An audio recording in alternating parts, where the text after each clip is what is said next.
Ranu, Lucy और गोरी तीनों बहुत अच्छे दोस्त थे। वो तीनों अपने अपने बच्चों के साथ पेड़ों के ऊपर बैठकर बातें करते थे। शाम होने पर भी उनकी बातें खत्म नहीं होती थी। एक दिन सबको पता चलता है कि कोई दरवाजा खटखटाने वाली चुड़ैल आई है। वो घर घर जाकर दरवाजा खटखटा रही है, जिस वजह से अब कोई भी रातों को जंगल में नहीं घूमता था। लेकिन रानू, गौरी और लूसी किसी के बातों पर यकीन नहीं करते हैं।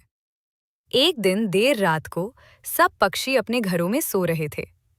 गोरी, कवि और उसका बेटा गहरी नींद में सो रहे थे। तभी आधी रात को कोई गोरी कवि का घर का दरवाजा खटखटा आता है। गोरी कवि नींद से जाग जाती है। ये क्या? मुझे ऐसा क्यों लग रहा है कि कोई मेरा घर का दरवाजा खटखटा रहा है? क्या मैं सपना तो नहीं देख रही? चलो, अगर किसी को जरूरत होगी तो वो फिर से खटखटा आएगा। ऐसा सोचकर गोरी कवि सो जाती है।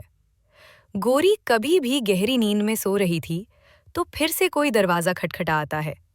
इस बार गोरी तुरंत अपना घर का दरवाजा खोलकर देखती है, लेकिन उसे बाहर कोई नजर नहीं आता। अरे, यहाँ तो बाहर कोई नहीं है, तो फिर दरवाजा किसने खटखटाया? मैंने सुना है कोई चुड़ैल रातों के वक्त आकर दरवाजा खटखटा है। कौन है वो? किसी को पता नहीं। ऐसा क्यों कर रही है वो? फिर गोरी सोने चली जाती है। थोड़े समय बाद फिर से कोई दरवाजा खटखटा आता है।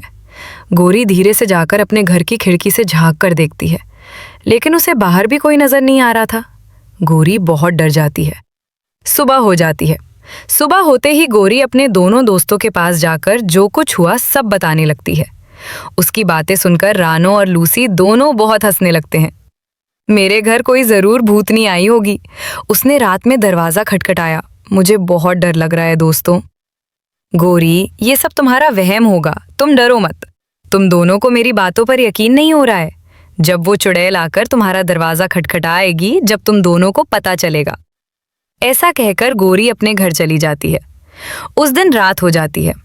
लूसी कबूतरी अपने घर में अपने बेटे के साथ आराम से सो रही थी।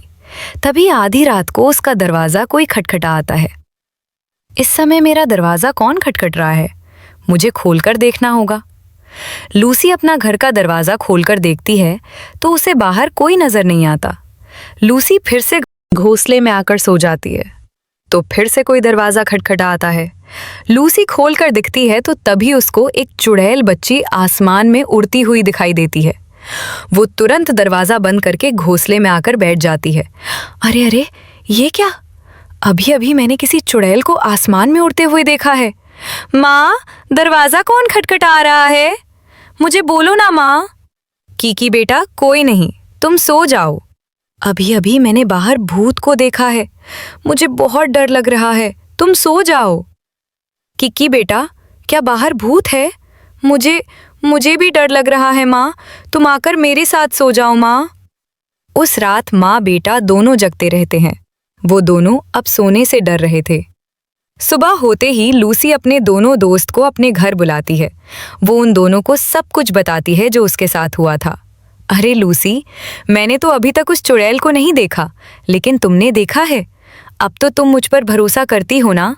हाँ दोस्त, वो एक चुड़ैल बच्ची है। वो यहाँ क्यों आ रही है? मुझे कुछ नहीं पता। वो ये क्या चाहती हैं? अगर ये सब सच है तो वो चुड़ैल आज रात मेरे घर आ सकती है तुम दोनों। आज रात मेरे घर पर ही रुकना। फिर आगे क्या करना है मैं तुम दोनों को बताती हूँ। उस रात वो तीनों रानू के घर चुड़ैल आने का इंतजार कर रहे थे। आधी रात होते ही रानू चिड़िया का दरवाजा फिर से कोई खटखटा आता है। कोई भी दरवाजा खोलकर देखने के लिए तैयार नहीं था। रानू धीरे से खिड़की में बैठकर बाहर देख रही थी। तभी वो देखती है कि एक चुड़ैल बच्ची उनका दरवाजा खटखटा रही है।